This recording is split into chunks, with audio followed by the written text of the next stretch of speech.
এই মজাদার রুই মাছের ডিম বড়া আপনারা কি কখনো খেয়েছেন? না খেলে আজকে আমার রেসিপি দেখে চটপট বানিয়ে ফেলবেন। রুই মাছের তাও ডিম থাকলে তো আমি প্রথমে ডিমগুলো পরিষ্কার করে নিয়ে নিচ্ছি। কীভাবে পরিষ্কার করছি এটা আপনাদের সাথে শেয়ার করতেছি। তো বন্ধুরা কেমন আছেন? আসসালামু আলাইকুম। আজকে আরেকটা ব্লগ ভিডিও নিয়ে আপনাদের মাঝে হাজির হলাম।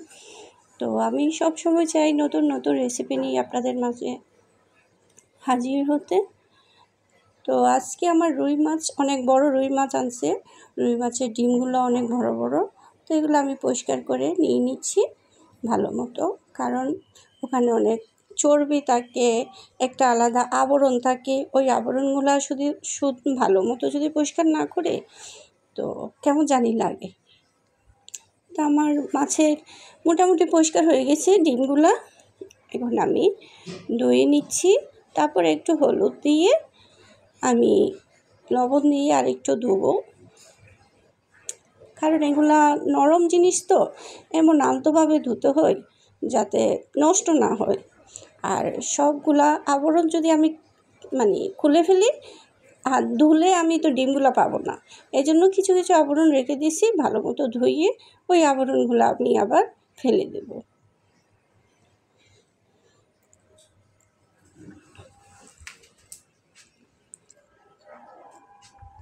এই তো আমার ধোয়া শেষ, আর কিছু আবরণ রয়ে গেছে, এগুলো আমি এখন পরিষ্কার করতেছি।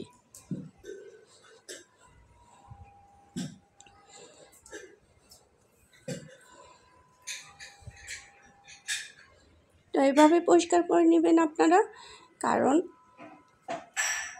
এই রকম করে পরিষ্কার করে নিলে আর যখন আপনি রান্না করবেন অথবা আমার মতন বড়া বানাবেন তখন আর কষ্ট হবে না। এই আবরণগুলো থাকলে কেমন জানি চর্বি চর্বি লাগবে, খেতে ভালো লাগবে না। তাই আমি এভাবে পরিষ্কার করে নিচ্ছি। তো একটু আপনাদের সাথে শেয়ার করলাম। আমার একদম ধোয়া শেষ হয়ে গেছে। আমি অল্প পরিমাণ নিব এখন। আমি অল্প পরিমাণ নিছি, এখানে আমি কাঁচামরিচগুলো কাটতেছি, ধনেপাতা নিছি,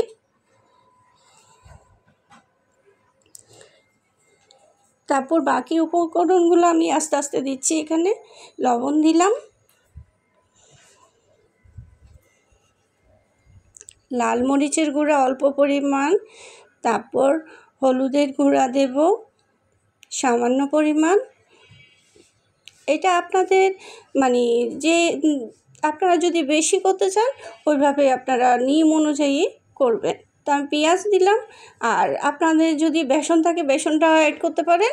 আমার বাসায় বেসন ছিল না, এই জন্য আমি ময়দা অ্যাড করছি, আর একটু সয়া সস দিলাম।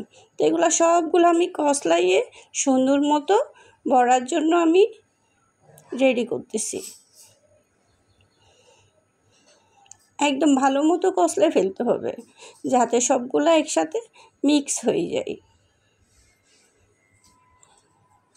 এখন আমি চুলাতে কড়াই বসাইয়ে তারপর তেল দিয়ে দিলাম। আস্তে আস্তে আমি বড়াগুলা দিয়ে দিচ্ছি। এখানে আমি 3টা দিচ্ছি, আরেকটা দিব।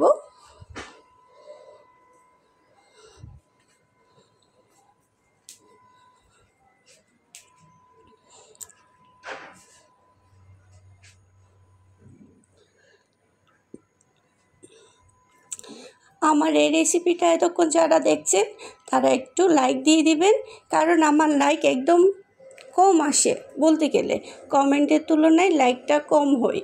তো যারা একটু কমেন্ট করেন তারা একটু কষ্ট করে লাইকটাও করে দিবেন প্লিজ বন্ধুরা। আমি যার ভিডিও দেখি প্রথমে লাইক দিব, তারপর পুরো ভিডিও দেখে আমি কমেন্ট করি। তো আপনারা প্লিজ এভাবে করবেন। আর যারা তখন আমাকে সাবস্ক্রাইব করেন নাই তারা একটু সাবস্ক্রাইব করে ফেলবেন কষ্ট করে। আর আমার আগের বন্ধুরা তো আমাকে অলরেডি ভালোবাসা দিয়ে যাচ্ছে। তো আমার এই রেসিপিটা যদি ভালো লাগে আপনারা বাসায় করে আমাকে কমেন্টসে জানাবেন কার কীরকম ভালো লাগছে এই রেসিপিটা। খেতে কিন্তু সুস্বাদু অনেক, সাদা ভাত দিয়ে আপনার পোলাও দিয়ে এই রেসিপিটা অনেক দুর্দান্ত।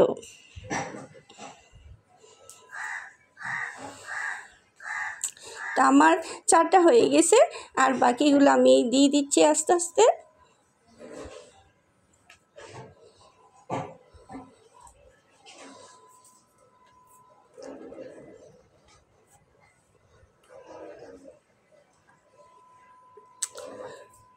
তো আমাদের আসলে নেটের কোনো ঠিক থাকে না, নেট এই আসে এই যাই। নেট গতকালও আমাদের নেট ছিল না, দুপুর 3টার সময় নেট গেছে, রাতে 10টায় আসছে। তো ঠিকমতো ভিডিও দিতে পারি না, কারো ভিডিও ঠিকমতো দেখতে পারি না। সবাই একটু মন খারাপ করবেন না, আমি সবার ভিডিও সময় মতো দেখে নেব। আর আমার রেসিপিটা যদি ভালো লাগে আমাকে একটু কমেন্টসে জানাবেন। সবাই ভালো থাকবেন। ওকে, আল্লাহ হাফেজ।